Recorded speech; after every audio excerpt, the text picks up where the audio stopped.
First off, we're going to bring Scott from the Mau Mau's on, and then we're going to bring on Paul, and we'll bring Rick on too, man. Hello. Hello, Paul. How you doing, bud? This is Scott. Scott, I'm sorry.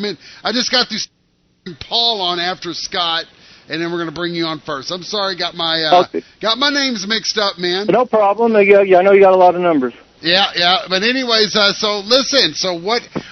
Just for the benefit of the listening audience, how long have you been with the Mau Mau's? What do you play, and who have you worked with?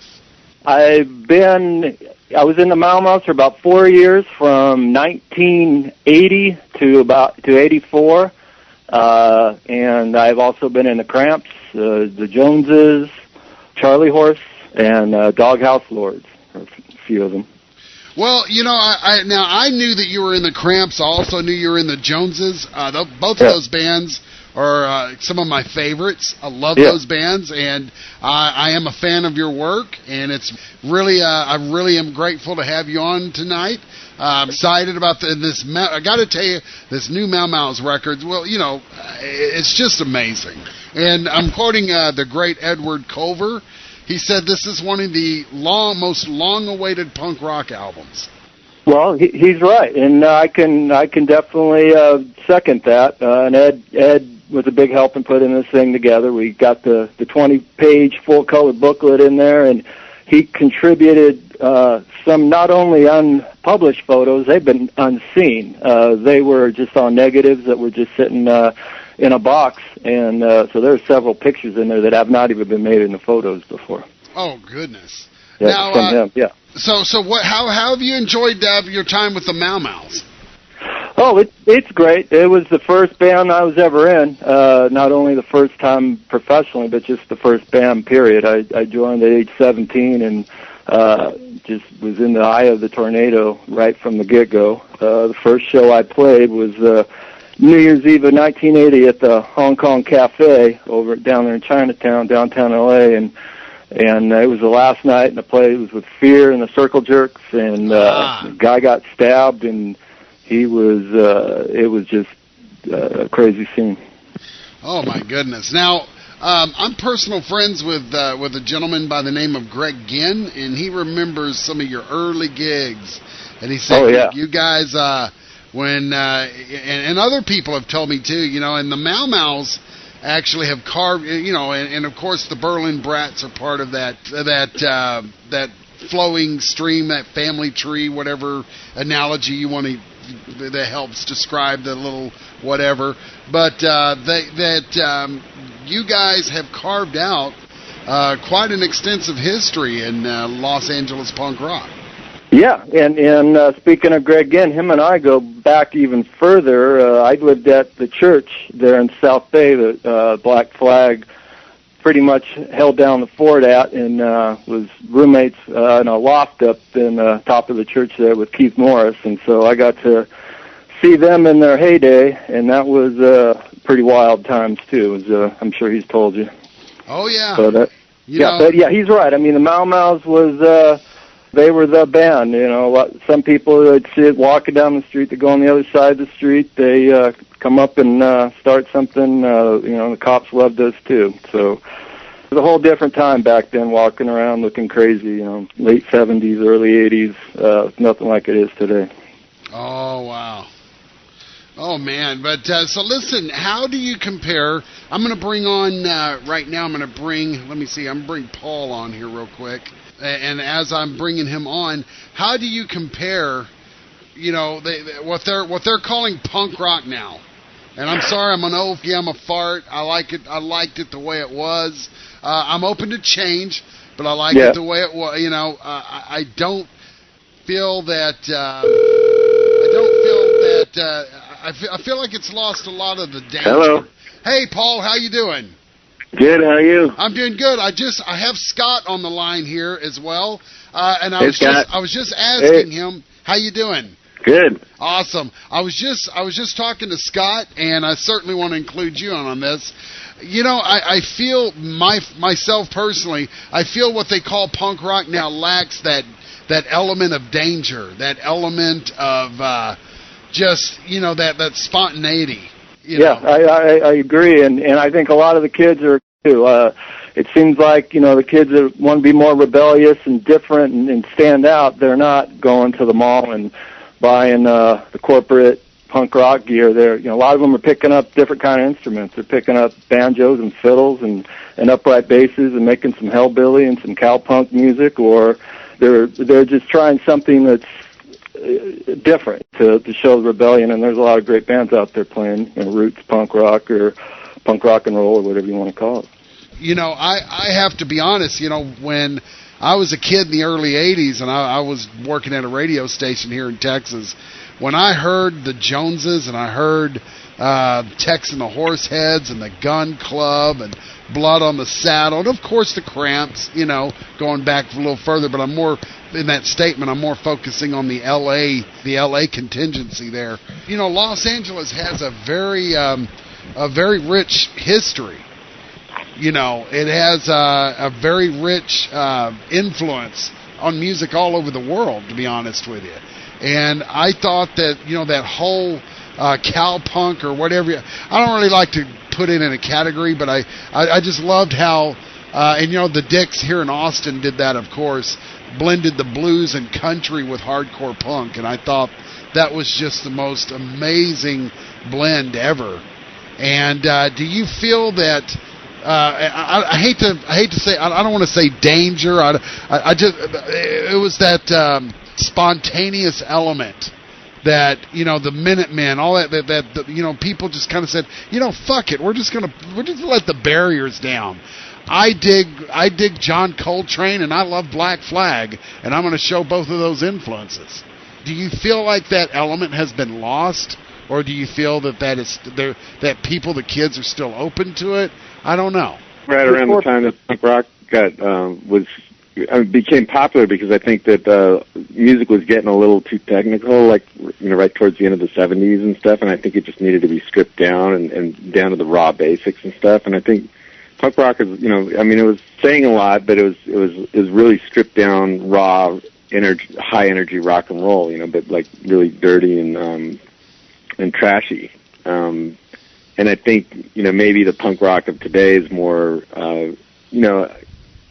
new generation's kind of taken that and made it a little bit more commercial. So it's not spontaneous and dangerous as it was. But it was just the time period, I think. And we didn't have a lot of the technology back then. Back then it was just, a bunch of people, the scene here in town was a lot of people just, everybody was pretty poor, as far as musicians went. We were just we would scrounge up whatever we could, and we'd all live together in, trashy little houses, whatever we could, and, practice in a garage and just make a bunch of noise and with whatever equipment we could get our hands on, There wasn't a lot of high technology and stuff to work with, and it was just, that's kind of just the sound that everybody had. Well, listen, I want to make a statement, and I want to know if you guys agree or disagree with what I'm about to say. Music as a whole, and I do feel like that there are fringe elements that say, hey, we're going to do what we want to do. We don't care what the labels. We're going to flow out and play the music that we want to play, and we're going to play it really loud. Do you feel music as a whole not? And I'm, of course, exempting people who have a passion for true music, regardless of what genre it is. I feel music has become very homogenized. Yeah. Well, anytime, the corporations and major labels and all that start coming into it, it really starts getting the true element gets boiled out of it, because they just want to package it up for quick consumption. And all of us, we would listen to Ramones song, we put on some Howlin' Wolf, and then listen to Hank Williams, and then put on some Gun Club. I mean, that was just how we hung. And now, just you're going to get what they want to give you, unless you really look. And fortunately, now that there's the internet and ways to communicate and pass along, what you've been listening to, it's a lot easier. But yeah, I mean, you're right. It's just so much noise out there right now that you really got to kind of pinpoint what you're looking for. And I think one of the cool things about this album is that it is like pure, unadulterated punk rock, because half of the record we recorded in 1983, and it just never happened to get out. I mean, a lot of the pictures that are on it, never got exposed, and a lot of the music was never exposed. It was kind of a tape that just kind of got lost and shelved. And I think we should mention Robbie Krieger from The Doors took us into the studio with Paul Picasso. We went in the Mad Dog Studios and recorded, in just one day, we recorded 6 of these songs, and our guitar player didn't show up the next day, so Robbie Krieger actually played on the first track that you played, Psychotic. He played the solo on it. But this is music that was captured way back then without, before, like, we didn't have any major label involved with us or anything. Nobody was giving us a lot of money to do a big high production. It was just, we had to go in there and just kind of whip it out. And the other half of the record is pretty much the same thing. We took the other songs that we hadn't ever gotten around to recording. We just went in the studio and just whipped them all out. We didn't spend a whole lot of time, producing or anything. It was just kind of, that's how we sound. And it's not high production or anything. This is a kind of a real live sounding record, and it's songs that were written back then, and some of them were recorded way back then, and some of them were recorded now. And it's pretty much the main lineup still intact. Somehow we all got back together like 30 years later, and we managed kind of, through teamwork of the whole band, putting in their efforts, we were able to put this whole package together, put the record out on our own. No major label or anything. We have a label helping us out just to get it distributed, but nobody gave us a lot of money or anything to do it. We just went in and did it, and it's untouched. And ironically, we recorded the first 6 songs in one day, and the songs we recorded 2011, the 8 songs, and there's actually 9 songs. There's one outtake we recorded in 5 hours in one day too. Well, I've you guys sent me the album. Love it. I absolutely love it, and I have to say that what really, I mean, it's bittersweet to me, and I want to, and I want to, in saying that, I want to elaborate on what I just said, that it's bittersweet because why are more people not hearing this, and why is it, you guys bring back, this album brings that element that I fell in love with back in 1980 or 79 or 80, when I was sick of hearing, and don't get me wrong, I love Alice Cooper, I love Kiss, love the Ramones, the Pistols, but when I first heard Nervous Breakdown from Black Flag, and then I started hearing about the Mau Maus, I started hearing about, bands like the Gun Club, and I was like, why are people so, it's almost like the masses were afraid of this music. Does that make sense? They felt like that something was going to happen to them if they got into this kind of music. And they were very right in that this kind of music alleviates boundaries. I have to say that the song of all the songs in this album, the one that really I love the most is War Baby. And I love that song. And I'm just hoping that people don't get sick of me playing this on my station. Well, we won't, but yeah, and it's funny you say that people were afraid of it and scared of it. The record labels definitely were. That was a song that went crazy for it at the end. I mean, but Scott, we always save that for the end of the set. Scott and Paul, why is that, guys? I mean, seriously, you two, both of you guys, you've been there, you've played it, you were there.